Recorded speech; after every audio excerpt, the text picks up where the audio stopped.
Bonjour à tous, elle est polytechnicienne, elle a commencé sa carrière politique dans l'Essonne, dont elle est toujours députée, elle l'est depuis 2002, ancienne secrétaire d'État en charge du développement de l'économie numérique, ex-ministre de l'écologie. Elle est aujourd'hui la candidate UMP à la mairie de Paris.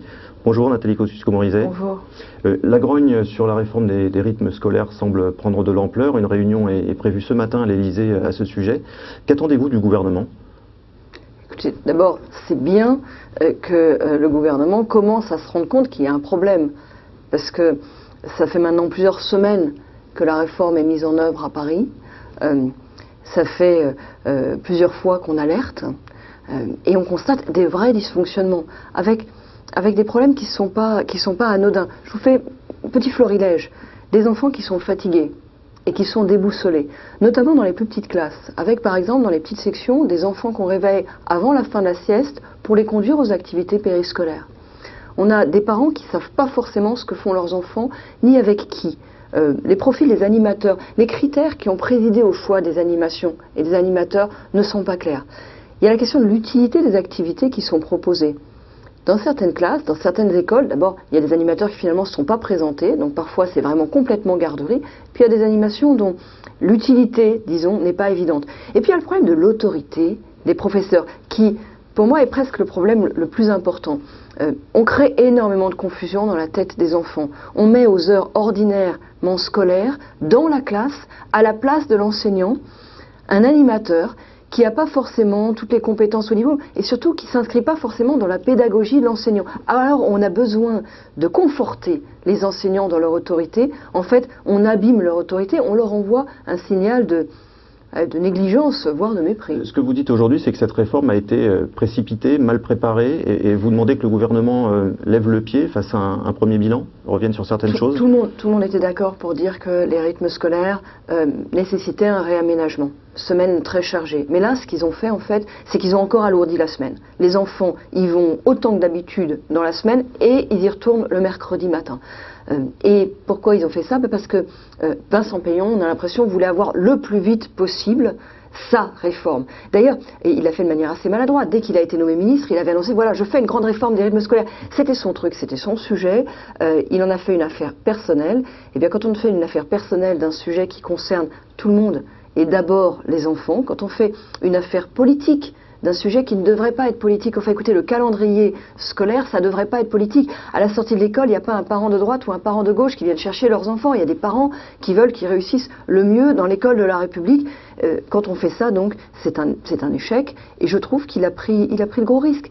Et qu'ils prennent de gros risques pour lui, ça le regarde, mais qu'ils prennent de gros risques pour l'équilibre de l'école et l'équilibre des enfants, là, je ne suis pas d'accord. J'ajoute qu'il y a des villes qui ont voulu être les meilleurs élèves de cette catastrophe. Par exemple, Paris. Et c'est le cas de Paris. Pour des raisons politiciennes. Bah oui, si vous voulez, la municipalité socialiste, Madame Hidalgo, ont voulu être les meilleurs élèves d'un truc qui était pas prêt. Et donc ils y sont allés à marche forcée, avec des animateurs pas formés, choisis à la va-vite, et aujourd'hui, un résultat qui est qu'il y a beaucoup d'enfants désorientés, de parents inquiets, et des écoles, certaines, dans lesquelles ça se passe vraiment mal. Il y a des écoles dans lesquelles ça se passe bien, mais si vous voulez, on ne peut pas fonctionner en se disant, ça se passe bien ici. Si ça se passe mal là, dans un sujet aussi important. Si vous êtes élu maire de Paris dans 6 mois, que ferez-vous sur ce dossier ? D'abord, moi je demande clairement au gouvernement de reprendre sa réforme, de remettre l'ouvrage sur le métier, de retravailler.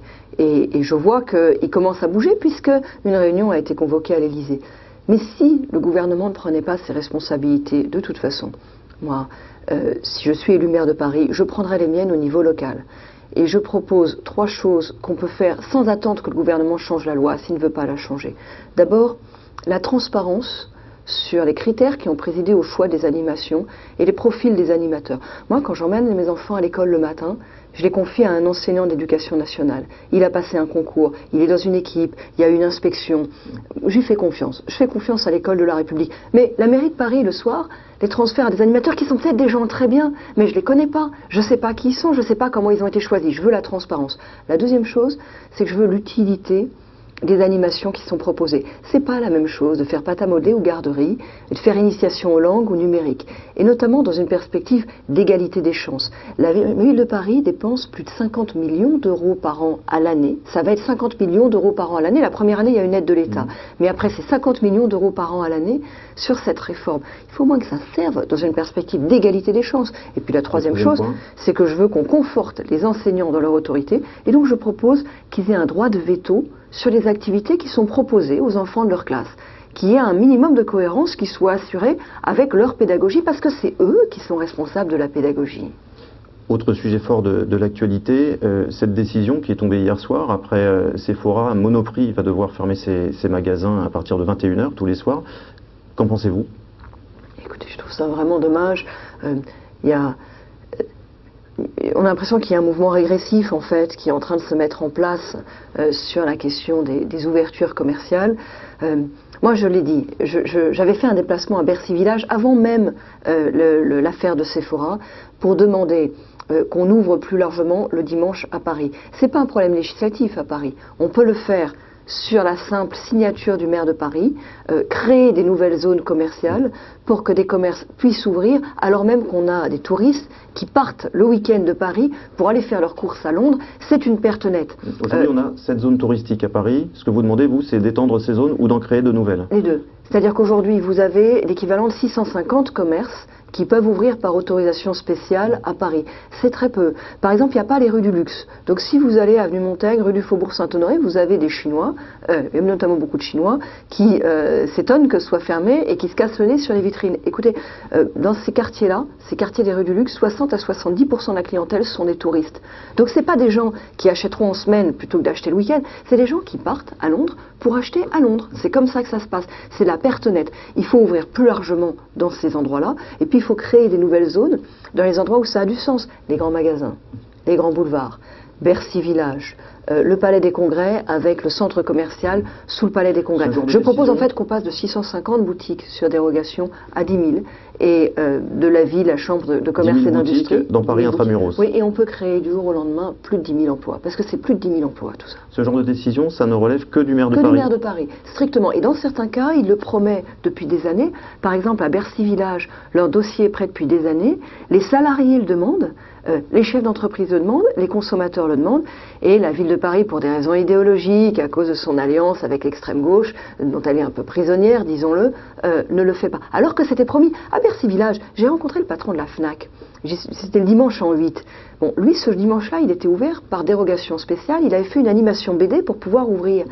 Il m'a dit, moi, quand on a ouvert la FNAC, c'était prévu, on avait un accord pour avoir le commerce le dimanche. C'était prévu que ce soit ouvert le dimanche. Donc on a dimensionné pour avoir l'ouverture le dimanche. Ça remet en cause tout notre plan. Et les gens qui travaillent le dimanche, c'est des volontaires, c'est salaire double.